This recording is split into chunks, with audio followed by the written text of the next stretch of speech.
எப்படி இருக்கிறது தமிழக வெற்றி கழகம் அவர்களுடைய ஆட்சி? வெளிப்படைத்தன்மை வாய்ந்த அரசு நிர்வாகம் என்பதில் மிக தெளிவோடு இருக்கிறார் முதலமைச்சர் திரு விஜய்.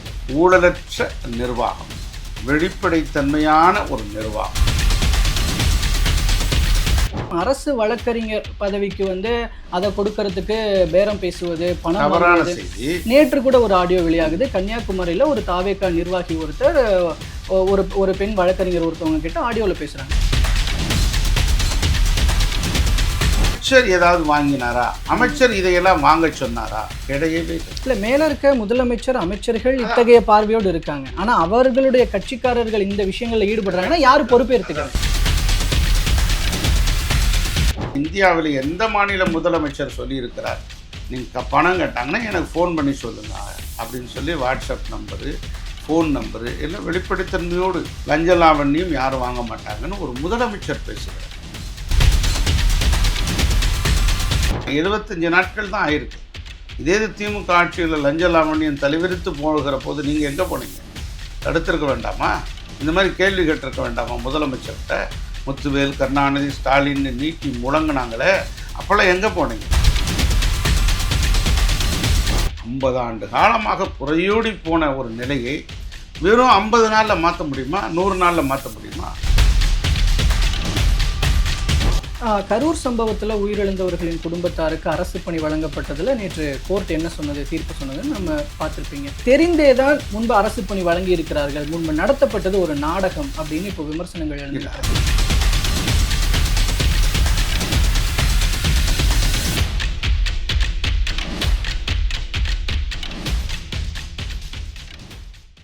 அனைவருக்கும் அன்பு வணக்கம். இன்றைய சிறப்பு நேர்காணலில் நம்மோடு இணைந்திருப்பவர் தமிழக வெற்றி கழகத்தை சேர்ந்தவரும் முன்னாள் அமைச்சருமான திரு வைகை செல்வன் அவர்கள். அவரிடம் தற்போது பல்வேறு அரசியல் விவகாரங்கள் பற்றி பேசலாம். சார் வணக்கம்.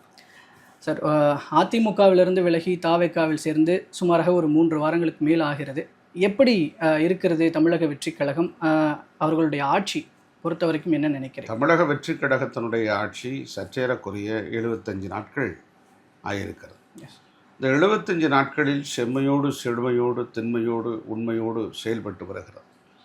எவ்வாறு எனில், வெளிப்படைத்தன்மை வாய்ந்த அரசு நிர்வாகம் என்பதில் மிக தெளிவோடு இருக்கிறார் முதலமைச்சர் திரு விஜய் அவர்கள். எவ்வாறு என்று கேட்டால், பொதுப்பணித்துறை மற்றும் இருக்கிற நெடுஞ்சாலைத்துறை, இது போன்றிருக்கிற பல்வேறு துறைகள், இவைகள் எல்லாம் ஊழலில் ஊற்றுக்கண்ணாக இருந்தது. டெண்டர் என்கிற ஒப்பந்த புள்ளிகள் கோரப்படுவதற்காக ஒப்பந்ததாரர்கள் அமைச்சர்கள் வீட்டிலேயே கதியாய் கிடந்தார்கள். ஒப்பந்தங்களை பெறுவதற்காக பல்வேறு வழிகளை பல்வேறு வகையாக அமைச்சரிடத்திலே அப்ரோச் செய்வதற்கு முயற்சிப்பதிலே குறியாக இருந்தார்கள். இவைகளின் மூலமாக லஞ்ச லாவண்யம் நடைபெற்றது. இந்த ஓட்டைகளை எல்லாம் அடைத்து விட்டது தமிழக வெற்றி கழகத்தினுடைய அரசு. ஆன்லைன் டெண்டர், இந்த ஆன்லைன் டெண்டரின் மூலமாக பதிவு செய்யப்பட்டு யார் லோ கொட்டேஷன், குறைவாக ஒப்பந்தத்தை கோருகிறார்களோ அவர்களுக்கு இந்த பணிகள் கிடைப்பதற்கு ஆக்கப்பூர்வமான பணிகள் எல்லாம் இந்த அரசு முடுக்கிவிட்டிருக்கிறது. ஆக ஒப்பந்ததாரர்கள் அமைச்சரை பார்க்க தேவையில்லை, அதிகாரிகளை பார்க்க தேவையில்லை. ஆன்லைனிலே இந்த ஒப்பந்தங்கள் வெளிவருகிற போது, இல்லை பத்திரிகையில் விளம்பரம் பெறுகிற போது அதை பார்த்து விண்ணப்பித்தால் முழுமையாக அவர்களுக்கு அந்த வாய்ப்பு, யார் குறைவாக ஒப்பந்தங்களை கோரியிருக்கிறார்களோ வாய்ப்பு கிடைக்கிறது. சரியான முறையிலே, தரமான முறையிலே சாலை அமைத்து தர வேண்டிய பணிகள் ஒப்பந்ததாரர்களுக்கு உரியது. மேலும் இந்த ஒப்பந்தத்தின் குறைவான இந்த கொட்டேஷன் கிடைப்பதன் மூலமாக ஏற்கனவே இருக்கிற அந்த தொகைகள் அரசனுடைய கஜானாவுக்கு செல்கிறது. ஆக இவைகளெல்லாம் பார்க்கிற போது இவை மாத்திரமல்ல, பள்ளிக்கல்வித்துறையில்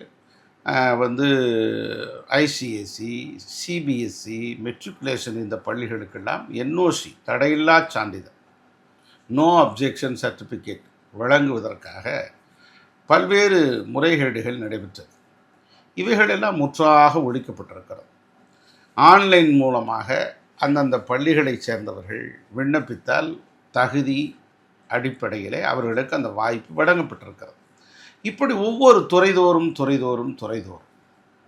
பள்ளிக்கல்வித்துறையில், உயர்கல்வித்துறையில் மாறுதல்களில், பொதுப்பணித்துறை ஏற்கனவே நாம் குறிப்பிட்டிருக்கிறோம், நெடுஞ்சாலைத்துறையில், இப்படி பல்வேறு துறைகளில் ஊழலற்ற நிர்வாகம், வெளிப்படைத்தன்மையான ஒரு நிர்வாகம், இதை நோக்கி தமிழக வெற்றிக் கழகம் நடைபெற்று வருகிறது. பத்திரப்பதிவு அலுவலகங்களில் லஞ்ச லாவண்யம் முற்றாக ஒழிக்கப்பட்டிருக்கிறது. ஆக வருவாய்த்துறையில் பட்டா சிட்டாலாம் கிடைப்பதற்கு 20 நாள் 21 நாட்களில் ஆட்டோமேட்டிக்காக விண்ணப்பித்தால் உடனடியாக கிடைப்பதற்கான பணிகள் நடைபெற்று வருகிறது. அதையெல்லாம் கிடைச்சிருச்சு இப்போ. ஆகவே இந்த வருவாய்த்துறையில் அடிப்படை ஆக இருக்கக்கூடிய ஒரு பர்த் சர்டிஃபிகேட், பிறப்பு சான்றிதழ், இறப்பு சான்றிதழ், நேட்டிவிட்டி சர்டிஃபிகேட், அந்த ஊரில் நான் இருக்கக்கூடிய அந்த சான்றிதழ், இப்படி சின்ன சின்ன விஷயங்களுக்கு கூட கம்யூனிட்டி சர்டிஃபிகேட், இவைகளுக்கு கூட அலக்களிக்கப்படுவது தவிர்க்கப்பட்டிருக்கிறது. 50 ஆண்டு காலமாக கடந்த கால ஆட்சிகளிலெல்லாம் இருவேறு கட்சிகள் மாறி மாறி ஆட்சி செய்து, அப்படிப்பட்ட நிலையில் நான் கூட அண்ணா திராவிட முன்னேற்ற கழகத்தில் அமைச்சராக இருந்திருக்கிற போது கூட பல்வேறு சீர்திருத்தங்களை செய்தோம். புரட்சி தலைவி அம்மா அவர்கள் மிக அரிய முறையிலே செய்தார்கள். இது திராவிட முன்னேற்ற கழகத்தின் ஆட்சியிலே அபரிவிதமாக லஞ்சம் பெருக்கெடுத்து ஓடிவிட்டு கட்டுப்படுத்த முடியாத அளவிற்கு கடந்த 5 ஆண்டு காலங்களில் லஞ்சம் தலைவிரித்து ஆடியது. ஆக இவைகளெல்லாம் முற்றாக ஒழிக்கப்பட்டிருக்கிறது. ஸோ ஒரு பக்கம் நீங்கள் சொல்வது போல் ஊழலற்ற ஆட்சி, டிரான்ஸ்பரண்ட் கவர்மெண்ட், அதை நோக்கி நகருதுன்றது நடவடிக்கைகள் மூலமாக தெரியுது. இத்தகைய நடவடிக்கைகள் நடக்கிற இதே சமயத்தில் மறுபக்கம் அரசு வழக்கறிஞர் பதவிக்கு அதை கொடுக்கறதுக்கு பேரம் பேசுவது, பணம் வாங்குவது. நேற்று கூட ஒரு ஆடியோ வெளியாகுது. கன்னியாகுமரியில் ஒரு தாவேகா நிர்வாகி ஒருத்தர் ஒரு பெண் வழக்கறிஞர் ஒருத்தவங்க கிட்ட ஆடியோவில் பேசுறாங்க. 15 லட்சத்துலேருந்து சரி வேறு 12 லட்சம் போட்டுக்கலாம் அப்படின்னு பேசுறாரு. ஆடியோ லீக் ஆகுது. இத்தகைய விஷயங்களும் தாவேகா ஆட்சியில் நடக்குது. இது அந்தந்த சம்பந்தப்பட்டவர்கள், அதாவது துறை அமைச்சர், சட்டத்துறை அமைச்சர் இருக்கிறார் திரு சி.டி. நிர்மல்குமார் அவர்கள், அதற்கு மேலாக முதலமைச்சர் இருக்கிறார். இந்த அரசு வழக்கறிஞர் நியமனத்திற்கு ஒரு குழு இருக்கிறது. இந்த குழு உன்னுடைய அடிப்படையில், பரிந்துரையின் அடிப்படையில் நம் பரிந்துரை செய்கிறார்கள். நேர்முக தேர்வுகள்லாம் நடத்தப்பட்டு பரிந்துரை செய்யப்படுகிறோம். ஆக இவைகளெல்லாம் அமைச்சர் ஏதாவது வாங்கினாரா, அமைச்சர் இதையெல்லாம் வாங்க சொன்னாரா? கிடையவே கிடையாது. வெளிப்படையோடு ஒரு அமைச்சர் பேசுகிறார். மின்சாரத்துறையினுடைய அமைச்சராக இருக்கிறவர், சட்டத்துறையும் அமைச்சராக இருக்கிறார் திரு சி.டி. நிர்மல்குமார் எல்லா தொழிலதிபர்களையும் அழைத்து, நீங்கள் ஏற்கனவே மின்சாரத்துறையில் பல்வேறு பார்ட்டி ஃபண்டு என்கிற தொகைகளை வழங்கியிருப்பீர்கள், அதையெல்லாம் தேவையில்லை, வழங்க வேண்டாம், நாங்கள் எதையும் வாங்கப் போவதில்லை. நீங்கள் என் பேரை சொல்லி யாராவது கேட்டாங்கன்னா அது தவறு, என்னுடைய கவனத்திற்கு கொண்டு வாங்க என்று சொல்லியிருக்கிறார். பள்ளிக்கல்வித்துறை அமைச்சர் ஒரு பைசா கூட நாங்கள் இந்த துறையில் வாங்க மாட்டோம், இந்த துறை அமைச்சர் வாங்குறாருன்னு செய்தி சொன்னீங்கன்னா உடனடியாக கவனத்துக்கு கொண்டு வாங்க, என் பேரை மிஸ்யூஸ் பண்ணால் உடனடியாக நடவடிக்கை எடுப்போம்னு சொல்கிறார். இதையெல்லாம் தாண்டி இந்தியாவில் எந்த மாநில முதலமைச்சர் சொல்லியிருக்கிறார்?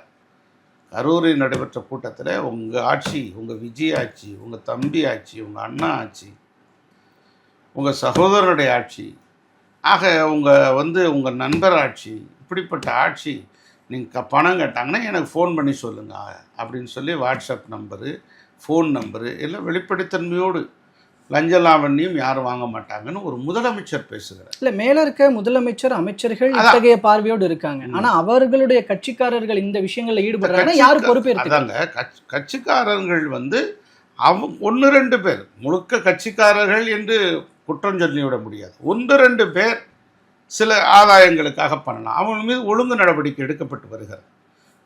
ஒரு கம்மா மண்ணில் போய் ஏரியில் தூர்வாடுறதுக்காக போகும்போது எனக்கு இவ்வளோ பணம் கொடுன்னா கட்சி நடவடிக்கை எடுத்து அவரை நீக்கியிருக்காங்க. இப்படி தொடர்ந்து நடவடிக்கை மேற்கொள்ளப்படுகிறது. இப்போ இதுதான் 75 நாட்கள் தான் ஆயிருக்கு. இதே திமுக ஆட்சியில் லஞ்ச லாவண்யம் தலைவிரித்து போகிற போது நீங்கள் எங்கே போனீங்க? தடுத்திருக்க வேண்டாமா? இந்த மாதிரி கேள்வி கேட்டிருக்க வேண்டாமா முதலமைச்சர்கிட்ட? முத்துவேல், கருணாநிதி, ஸ்டாலின் நீட்டி முழங்கினாங்களே, அப்போல்லாம் எங்கே போனீங்க? இன்றைக்கி ஒரு மின்சாரத்துறை அமைச்சர் ஊழலுடைய ஊற்றுக்கண்ணாக இருந்திருக்கிறார் திரு செந்தில் பாலாஜி. உச்சநீதிமன்றமே தலையிட்டு நீக்கம் செய்யப்பட்ட போது தான் நீக்கப்பட்டார். மீண்டும் அவருக்கு பதவி கொடுத்தாங்க. சரி, நீக்கப்பட்டவர் சிறையில் போயிருந்தார். சிறையில் இருந்தவர் அமைச்சராக செயல்பட்டார். சரி, வேறு ஒரு அமைச்சருக்கு, திரு சிவசங்கர் அவர்களுக்கு மின்சாரத்துறை அமைச்சராக, போக்குவரத்துறை அமைச்சராகவும் மின்சாரத்துறை அமைச்சராகவும் கூடுதலாக பொறுப்பு வைத்தார். அவர் பார்க்க வர்றவங்ககிட்ட என்ன சொன்னார்? மின்சாரத்துறைன்னா என்கிட்ட வராதிங்கப்பா, நான் பேருக்கு தான்ப்பா அமைச்சர், எல்லாமே அங்கே நடக்குதுப்பா சொன்னாரா இல்லையா? நீங்கள் பத்திரிகையாளர்கள், நீங்கள் தான் அதை கண்டுபிடிச்சி உலகத்துக்கு சொல்லியிருக்கணும். ஆக ஒரு அமைச்சர் இல்லாத ஒருவர் அந்த துறைக்கு அமைச்சராக செயல்படுகிறார் என்று சொன்னால் ஊழல் எந்த அளவுக்கு பெருக்கெடுத்து ஓடியது. இதையெல்லாம் கட்டுப்படுத்த தவறிவிட்டது திராவிட முன்னேற்ற கழகம் அரசாங்கம் இருக்கிற போது. அதையெல்லாம் தடுத்து நிறுத்தியிருக்கிறார். 1-2 பேர் சில லாபங்களுக்கு செய்திருக்கலாம், அவர்களை முறையாக தடுக்கப்பட்டிருக்கிறது. அரசு அலுவலர்கள் கூட சின்ன நம்ம என்ன சம்பளத்துக்கு வேலை செய்ய சொல்கிறாங்களே, சம்பளம் மட்டும்தானா அப்படிங்கிற ஒரு போக்கு இருந்தது. இதையெல்லாம் மாறி இருக்கு. 50 ஆண்டு காலமாக புறையோடி போன ஒரு நிலையை வெறும் 50 நாளில் மாற்ற முடியுமா? 100 நாளில் மாற்ற முடியுமா? படிப்படி, ஸ்டெப் பை ஸ்டெப், அந்த ஆன்கோயிங் ப்ராசஸ் என்று ஆங்கிலத்தில் சொல்வார்களவா, ஒரு தொடர் செயலின் மூலமாகத்தான் ஒரு வெற்றி என்பது சாத்தியமாகும். நிச்சயமாக இந்த அரசு செய்திருக்கிற இந்த முயற்சிகளுக்கெல்லாம் அரசு ஊழியர்கள் ஆதரவு வழங்குவார்கள். பொதுமக்களிடத்திலே நிறைய ஆதரவு இருக்கிறது. இந்தியாவினுடைய உள்துறை அமைச்சராகவும் இந்தியாவுடைய நிதியமைச்சராக இருந்த நாடாளுமன்ற உறுப்பினர் மரியாதைக்குரிய திரு ப. சிதம்பரம் அவர்கள் என்ன சொல்லியிருக்கிறார்கள் தெரியுமா? 9 ஆண்டு காலம் முதலமைச்சராக இருந்தார் பெருந்தலைவர் காமராஜர். நேர்மையின் சின்னமாக இருந்தார், நெருப்பின் வடிவமாக இருந்தார். 2 பிரதமர்களை உருவாக்கிய வல்லமை படைத்தவராக திகழ்ந்தார். அவருடைய ஆட்சி தான் 9 ஆண்டு காலம் நேர்மையின் சின்னமாக இருந்தது. அவருடைய ஆட்சி காலத்தில் அமைச்சர்களாக இருந்தவர்கள் நேர்மையின் சின்னமாக இருந்தார்கள். அதற்கு பிறகு இந்த திராவிட முன்னேற்ற கழகம் ஆட்சி வந்தபோது இந்த ஊழலில் இருக்கிற கதவை திறந்து வைத்தவர் சாட்சாத் திரு கருணாநிதி அவர்கள். அதற்கு பிறகு பெருக்கெடுத்து ஓடிவிட்டது. புரட்சித் தலைவர் எம்ஜிஆர் 1977 ஆட்சிக்கு வந்தவுடனேயே 2 ஆண்டு காலம் கடுமையாக யுத்தம் நடத்தி ஒரு பிரபகண்டா வாரை தொடுத்து லஞ்ச லாவண்யம் இல்லாத ஒரு அரசை கொண்டு வந்தார். இப்படி தொடர்ந்து அப்படி கொண்டு வரப்பட்டது. 3 வருட காலம், 3 முறை அவர் ஆட்சி பீடத்தில் இருக்கிற போது எங்கும் ஊழல் ஊற்றுக்கண்ணாக பெருக்கெடுத்தவில்லை. இது அதிகமாக ஆனது. அதற்கு முழுமுதல் காரணம் திராவிட முன்னேற்ற கழகம். படிப்படியாக இவைகளெல்லாம் கட்டுப்படுத்தப்படுகிறது. நல்ல ஆட்சியை மக்கள் எதிர்பார்த்தார்கள். நிச்சயமாக அந்த ஆட்சியை தந்து கொண்டிருக்கிறார். பல்வேறு ஆக்கப்பூர்வமான திட்டங்கள், சிங்கப்பெண், சிறப்பு அதிரடி படை கொண்டு வரப்பட்டிருக்கிறது. தாய்மாமன் திட்டம் என்று சொல்லி குழந்தைகளுக்கு நம்முடைய அடுத்த மாதம் செப்டம்பர் மாதம் பேரறிஞர் அண்ணாவுடைய பிறந்த தினம் அன்று மோதிரம் வழங்குகிற நிகழ்வு கொண்டு வரப்பட்டிருக்கிறது. தமிழக வெற்றி கழகத்தினுடைய சார்பிலே என்னெல்லாம் தேர்தல் அறிக்கைகளாக வழங்கப்பட்டிருக்கிறதோ அந்த அறிக்கைகள் முழுமையாக நிறைவேற்றுவதற்கான ஆக்கப்பணிகள் நிறைவேற்றப்பட்டிருக்கிறது. நிதித்துறையிலே வெள்ளை அறிக்கை வெளியிடப்பட்டு எவ்வளவு நாம் இன்று பாதாளத்தில் இருக்கிறோம் என்பதற்காக வெள்ளை அறிக்கை வெளிப்படைத்தன்மையோடு வெளியிடப்பட்டிருக்கிறது. அதற்காக உயர்மட்ட குழு திரு மான்டோய் சிங் அலுவாலியா, சிறந்த எக்கனாமிஸ்ட், சிறந்த பொருளாதார நிபுணர் தலைமையிலே 6 பேர் கொண்ட குழு அமைக்கப்பட்டு 3 மாதத்தில் 90 நாட்களுக்குள்ளாக எப்படி வருவாயை பெருக்குவதற்கான ஆய்வு மேற்கொள்ளப்பட வேண்டும் என்பதற்காக திட்டமிடப்பட்டிருக்கிறது. இப்படி ஒவ்வொரு ஆக்கப்பூர்வமான பணிகளின் மூலமாக இந்த அரசு மக்களிடத்தில் நன்மதிப்பை பெறும்.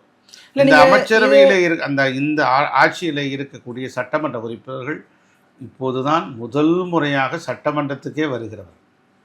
கரூர் சம்பவத்தில் உயிரிழந்தவர்களின் குடும்பத்தாருக்கு அரசு பணி வழங்கப்பட்டதில் நேற்று கோர்ட் என்ன சொன்னது, தீர்ப்பு சொன்னதுன்னு நம்ம பார்த்துருப்பீங்க. அப்போ இந்த இடத்துல இதை தெரிந்தே தான் முன்பு அரசு பணி வழங்கி இருக்கிறார்கள், முன்பு நடத்தப்பட்டது ஒரு நாடகம் அப்படின்னு இப்போ விமர்சனங்கள் எழுதில்லை. அதாவது நடத்தப்பட்டது நாடகம் இல்லைங்க. தன்னுடைய தலைவரை பார்க்க வருகிறார்கள். தன்னுடைய நேசிப்புக்குரிய, அன்புக்குரிய, வாஞ்சைக்குரிய ஒரு தலைவரை சந்திக்க வருகிறார்கள். எதிர்பாராத விதத்தில் துரதிருஷ்டவசமாக இன்னும் என்னெல்லாம் அதில் உள்ள நடந்திருக்கிறது என்பதை சிபிஐ வழக்கு இருக்கிறது. அது குறித்து நாம் போக முடியும். 41 பேர் இறந்து போனார். இந்த 41 பேருடைய மரணம் கேள்விக்குறியாக இருக்கிறது. எப்படி இறந்து போனார்கள் என்பதற்கு வழக்கு, சிபிஐ வழக்கு. ஆக எந்த தலைவரை பார்க்க உயிரை இழந்தார்களோ அந்த தலைவரே தமிழ்நாட்டின் முதலமைச்சராகிவிட்டார். ஆக ஒரு கருணை அடிப்படையிலும், ஒரு காருண்யத்தின் அடிப்படையிலும், ஒரு மனிதநேயத்தின் அடிப்படையிலும், ஒரு மானுட பற்றின் அடிப்படையிலும் இந்த பதவிகள் வழங்கப்பட்டிருக்கிறது. அதற்காக சாலை விபத்துகள் நடந்து கொண்டே இருக்கிறது. சாலை விபத்துகள் நடந்து கொண்டே இருப்பவர்களுக்கெல்லாம் வேலை தர முடியுமா என்று நீதிமன்றம் கேள்வி எழுப்பியிருக்கிறாங்க. அது அரசு பேருந்தில் அடிபட்டு உயிரிழந்தால் அவர்களுக்கு கொடுக்க முடியுமா அப்படின்னு கேட்கிறாங்க. இது தொடர்ந்து இது நம்முடைய காலகாலமாக நடக்கிற விபத்துகள். அதை போல பட்டாசு தொழிலாளர்கள் விபத்துகள், அந்த விபத்துகளுக்கு பாலிசி இருக்கிறது, இன்சூரன்ஸ் இருக்கிறது, அவர்களுக்கு போதிய நிதி வருவாய். ஒரு பட்டாசு தொழிற்சாலையில் இருக்கிற தொழிலாளர்களுக்கு வேலைவாய்ப்பை தருகிற போது இன்சூரன்ஸ் வழங்கித்தான் அவர்களுக்கு அந்த வாய்ப்பை வழங்க வேண்டும். இன்சூரன்ஸ் என்பது அந்த பட்டாசு திரியை செய்கிறவர்களுக்கு, மருந்து அடைக்கிறவர்களுக்கு, அவர்களுக்கு மாத்திரம் கண்டிப்பாக ஒரு பட்டாசு ஆலையில் அந்த இன்சூரன்ஸு தர வேண்டும். இன்சூரன்ஸு அவர்களுக்கு பாலிசியை போட்டு தர வேண்டும். அதுதான் ரூல்ஸ். அப்படியெல்லாம் இருக்கிறது. ஆனால் கூட்ட நெரிசலில் வருகிறவர்களுக்கு, என்னை பார்க்க வர்றவங்களுக்கு இன்சூரன்ஸ் போட்டால் என்னை பொதுக்கூட்டத்துக்கு கூட்ட முடியும்? வாங்க, என்னை நடிகர் விஜய் வருகிறார், முதலமைச்சராக இருக்கிறார், அவர் அவர் கூட்டத்துக்கு வர்றவங்கெல்லாம் யாரெல்லாம் வர்றீங்க அவங்களுக்கெல்லாம் இன்சூரன்ஸ் போட்டு தர முடியுமா? ஆக இது ஒரு மனிதநேயத்துடன் பார்க்க வேண்டும். சார், ஆனால் சரி, இதுக்கு நான் முடிக்க சொல்கிறேன், இதை முடிச்சிடுறேன். ஓகே, உயர்நீதிமன்றம் இதுக்கு சொல்லியிருக்காங்க. நிச்சயமாக இந்த 41 பேருக்கு வேலை வாய்ப்பு கொடுப்பதில் தமிழக அரசு உறுதியோடு இருக்கிறது. இதில் எந்த மாற்று கருத்து இல்லை. உயர்நீதிமன்றம் தீர்ப்பு கலங்கியிருக்கு, நாங்கள் மதிக்கிறோம். உயர்நீதிமன்றத்தினுடைய மேன்மை மிகுந்த தீர்ப்பை நாங்கள் தலைவணங்கி ஏற்கிறோம். ஆனால் 41 பேருக்கான நீதி கிடைக்க வேண்டும். 47 பேருடைய குடும்ப வாரிசுகளுக்கான வேலை வாய்ப்புகள், அதற்காக நாங்கள் நீதிமன்றத்தில் மேல்முறையீடு செய்வதாக தமிழக அரசு முடிவெடுத்திருக்கிறது. எஸ், இல்லை, அதில் பல காலமாக கவர்மெண்ட் ஜாப்புக்கு ட்ரை பண்ணிட்டு இருக்கிறாங்கல்ல, அவங்களோட இடத்துல இருந்து இந்த கேள்வி எழுப்பப்படலாம். எல்லாரும் கஷ்டப்பட்டு ட்ரை பண்ற எங்களுக்கு வேலை இல்லை. நிச்சயமா இருக்கு. அவர் டிஎன்பிஎஸ்சி மூலமாக தேர்வு செய்யப்படுகிறார், அரசு தேர்வாணையத்தின் மூலமாக தேர்வு செய்யப்படுகிறார்கள். அவர்களுக்கு அந்த வாய்ப்புகளை பறிக்கப்படலை. ஏனென்றால் இது திடீரென்று நிகழ்கிற நிகழ்வு. வருடந்தோறும் 100 பேருக்கு நாங்கள் தமிழக வெற்றி கழகத்தை சேர்ந்த தொண்டர்களுக்கு வேலை வாய்ப்பு தருவோம் அப்படின்னு சொன்னால் தட் இஸ் அஃபென்ஸ். வருடந்தோறும் நாங்கள் ஒரு 500 பேருக்கு வேலை வாய்ப்பு தருவோம், தமிழக வெற்றி கழக உறுப்பினர் அட்டையை காட்டினா தட் இஸ் அஃபென்ஸ். இளைஞருடைய எதிர்காலத்தை பாழாக்கிற முயற்சி. ஆனால் இது அப்படியல்ல, எதிர்பாராத ஒரு சம்பவம். இந்த எதிர்பாராத சம்பவத்தில் சூழ்ச்சி நிறைந்திருக்கிறது, வஞ்சகம் நிறைந்திருக்கிறது என்றெல்லாம் குற்றச்சாட்டு எழுந்திருக்கிறது. இது குறித்து விசாரணை சிபிஐ வழக்கில் இருக்கிறது. ஆகவே இது ஒரு பக்கம் இருந்தால் கூட தமிழக அரசு தன்னுடைய நிலைப்பாட்டில் உறுதியோடு இருக்கிறது. இதில் எந்த முன்வைத்த காலை பின் வைக்கப் போவதில்லை. உயர்நீதிமன்றத்தினுடைய கருத்தை நாங்கள் மதிக்கிறோம், ஏற்கிறோம், தலைவணங்குகிறோம். ஆனால் மேல்முறையீடு செய்து மீண்டும் நீதி கிடைப்பதற்கு நாங்கள் போராடுவோம். ஓகேங்க சார், பல்வேறு அரசியல் நிகழ்வுகள் சார்ந்த உங்களோட பார்வைகள், கருத்துக்களை பகிர்ந்து கொண்டமைக்கு ரொம்ப நன்றி.